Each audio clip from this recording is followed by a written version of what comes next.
La semaine de l'action bénévole prend tout son sens lorsque l'on rencontre Jean-Pierre Ouimet qui donne un coup de main au Centre d'action bénévole d'Argenteuil depuis une dizaine d'années. Bien, moi, je suis tombé malade, jeune, fait que, vu que, tu sais, pas pour rester à rien faire chez moi, fait que, en faisant du bénévolat, je trouve que ça me valorise, ça me fait faire une sortie, puis je vois des gens un petit peu, tu sais, ça me fait du bien, ça me fait vraiment du bien de faire du bénévolat. Bonjour, Madame Desjardins, mon nom est Mario Giroux. De son côté, Mario Giroux est devenu bénévole au Cap d'Argenteuil durant la dernière année. La façon dont je me suis greffé à l'équipe, c'est un petit peu cocasse. Dans l'après-midi, j'étais en voiture, puis j'ai entendu à la radio qu'une dame avait besoin de quelqu'un pour l'accompagner en voiture. Elle n'avait pas de voiture pour aller visiter son conjoint dans une résidence de personnes âgées.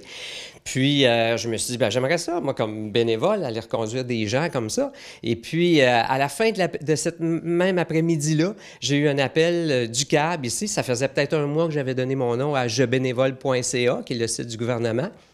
Après ça, ils ont suggéré mon nom là, dans la région. Ils répartissent les gens selon la région. Alors, on m'a téléphoné, on m'a demandé si je voulais faire des appels d'amitié. Bien, je dis oui, pourquoi pas, pour aider les gens, les rassurer, étant donné que la pandémie commençait. Puis, on m'a demandé, vous n'auriez pas une auto par hasard? Enfin, je dis, ben oui. Ben, ils m'ont demandé si j'étais prêt à faire du raccompagnement. Ben, je dis, justement, je viens d'entendre cet après-midi quelqu'un qui en avait besoin, puis j'aurais le goût de faire ça. La directrice générale du Cap d'Argenteuil tenait à souligner l'apport des bénévoles du centre durant la 47e semaine de l'action bénévole qui se déroule du 18 au 24 avril. On leur a fait parvenir des cartes, on leur fait parvenir on fait des tirages de cartes cadeaux de magasins alentours ici dans Argenteuil pour soutenir quand même notre population. Des téléphones qui vont se faire aussi à certains bénévoles et même des fois à des usagers parce que je veux dire, à quelque part, des fois, ils deviennent quasiment des bénévoles eux aussi.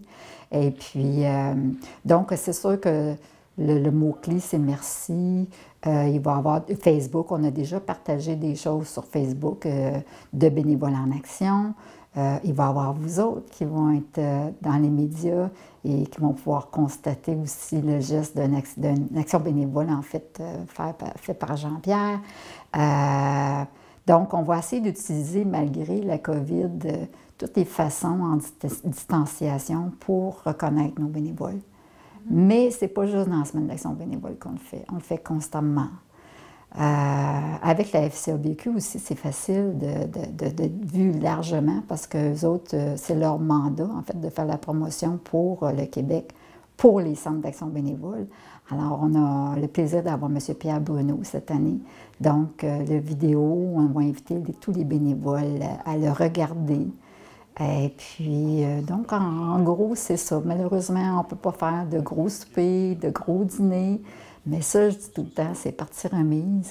Le centre a eu 40 ans l'année passée. On était supposé de faire un gros party comme notre 35e anniversaire. Mais il va être encore plus gros dans 1 an, dans 2 ans, on ne le sait pas, mais c'est partie remise. Les bénévoles, c'est le cœur du Centre d'action bénévole. Si on n'a pas nos bénévoles, si on ne les remercie pas, si on ne les reconnaît pas, on n'est rien. Avant la pandémie, Jean-Pierre Ouimet prenait plaisir à faire des visites d'amitié. Souvent, je vais les chercher, je les emmène prendre un café. On jase pendant 1 heure à peu près. Il y en a un monsieur, lui, je fais faire un tour d'auto. Je l'emmène au café. Après ça, on fait le tour d'auto. On part de la chute, où ce qui reste. Après ça, on monte à Louis-Sultan. On fait Saint-Philippe, Brownsburg.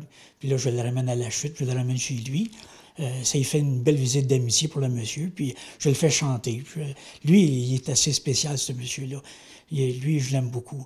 Mais avec la pandémie, vu que je ne peux pas aller le voir, là, ça me fait vraiment de quoi, mais il est vraiment spécial, ce monsieur-là. Ils sont tous spéciaux, comme je vous dis, mais lui, il est un petit peu plus. Là. Oui, des fois, vous avez plus d'affinité avec certaines personnes que d'autres. Est-ce que dans la dernière année, vous avez vu des gens chez qui la pandémie ou la solitude, le fait d'être seul, d'avoir moins de visites, ça a eu un effet? Est-ce que vous avez constaté ça? Bien, je dirais que les gens surtout ma popote roulante, je vois entre 10 et 15 personnes par jour. Eux autres, c'est sûr, quand ils me voient arriver, ils sont contents, parce que souvent, ils n'ont pas de visite, ils sont seuls. Ils me jasent. Je prends le temps de jaser avec eux autres. Je prends le temps là, de les accueillir là, dans qu'est-ce qu'ils vivent, parce que c'est pas évident d'être isolé pour eux autres. Puis c'est toutes des personnes âgées. Mais je pourrais dire, c'est sûr, la dialyse, mon monsieur en dernier, lui, là, c'est les piqûres, c'est le masque, tout le changement que ça lui apporte, là. Puis ils ont peur.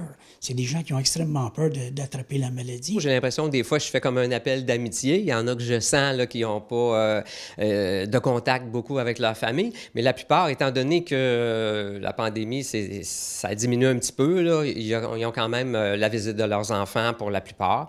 Ceux qui sont complètement isolés puis qui ont l'air d'avoir besoin d'un service, j'en ai pas rencontré.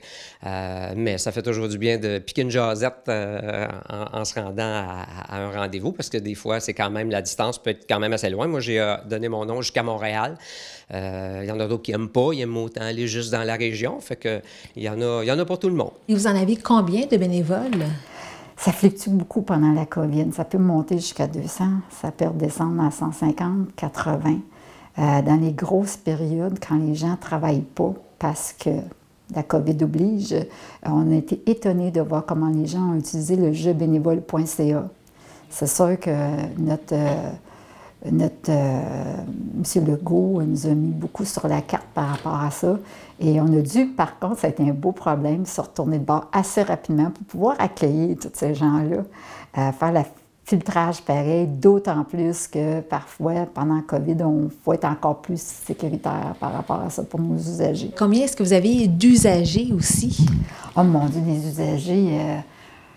les derniers chiffres, là, je pourrais dire que ça monte au moins à 6 000. C'est pas un petit peu plus que ça, parce que dans l'accompagnement transport, c'est sûr que cette année, il y a eu des centres hospitaliers qui ont fermé le service normal, mais nous, le lundi, qu'il y a eu la première fermeture, les dialyses ont continué.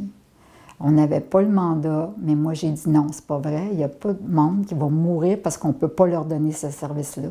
Alors, l'accompagnement transport, lui, a continué tout le temps. Et naturellement, c'est l'accompagnement transport loin.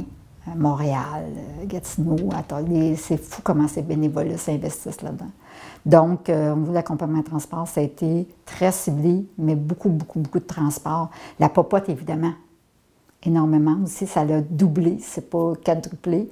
On a soutenu d'autres organisations aussi pour s'organiser. On a même soutenu les pharmacies, pas les pharmacies, excusez-moi, les épiceries pour s'organiser, pour rejoindre les gens qui en ont besoin. Les visites d'amitié se sont transformées. Évidemment, les visites d'amitié, c'est plus difficile en présence, mais il y a énormément de téléphones. Quand ça a commencé, tout ça, on a fait au-dessus de 5-6 000 téléphones. Fait que ceux-là, je les compte même pas dans nos usagers. C'est des gens en fait, c'est la MRC ici qui nous a demandé d'appeler tous les gens des municipalités. Alors, on avait les listes de députés des MRC pour appeler ces gens-là, voir si tout le monde était en sécurité et tout ça. Et il y en a qui ont continué à recevoir le service de téléphone d'amitié, si on veut. Donc, ça résume pas mal nos plus gros services. Évidemment, on est toujours à la recherche de bénévoles. Toujours, il n'y en aura jamais assez. Si on a trop de bénévoles, on va trouver des usagers pour donner les services. On va en parler encore plus. Et les gens peuvent donner 1 heure par semaine, 5 heures par mois, et même plus, 20 heures. On a des bénévoles d'accompagnement transport qui ont facilement des 20 heures semaine. Mais ces gens-là aiment ça, faire ça. Ils sont vraiment impliqués, puis on s'attache beaucoup à ces gens-là. Et ils sont près des citoyens d'Argenteuil. Puis ça leur fait du bien à eux, ça fait du bien aussi aux citoyens. Ça m'apporte beaucoup, plus à moi peut-être même qu'aux personnes à qui je rends service, parce que j'ai l'impression d'accomplir quelque chose, j'ai l'impression de les tirer d'embarras, j'ai l'impression de leur rendre service. Moi, j'ai enseigné toute ma vie, fait que aider les autres, donner un coup de main, je suis habitué à ça. C'est quelque chose qui est valorisant à être bénévole. C'est quelque chose qui, ça nous apporte beaucoup. Plus que je pense que ça nous apporte à nous autres qu'aux gens. Puis pourtant, quand on arrive chez les gens, eux autres, c'est vraiment beaucoup pour eux autres, qu'est-ce qu'on fait. Autant comme la dialyse, les contacts, on jase, on parle de toutes sortes de choses. Tu sais, les gens, ils vivent des choses. C'est des êtres humains. Puis souvent, il faut avoir une oreille attentive. Fait que les gens qui veulent être bénévoles, il faut qu'il y ait une oreille attentive. Il faut qu'ils prennent le temps de jaser un petit peu avec les personnes. C'est quelque chose qui nous rapporte énormément, je trouve. Merci à toi. Bonne route. Merci. On se voit tantôt. Oui, on se voit tantôt. Pour trouver votre style de bénévolat, visitez le site internet jebénévole.ca.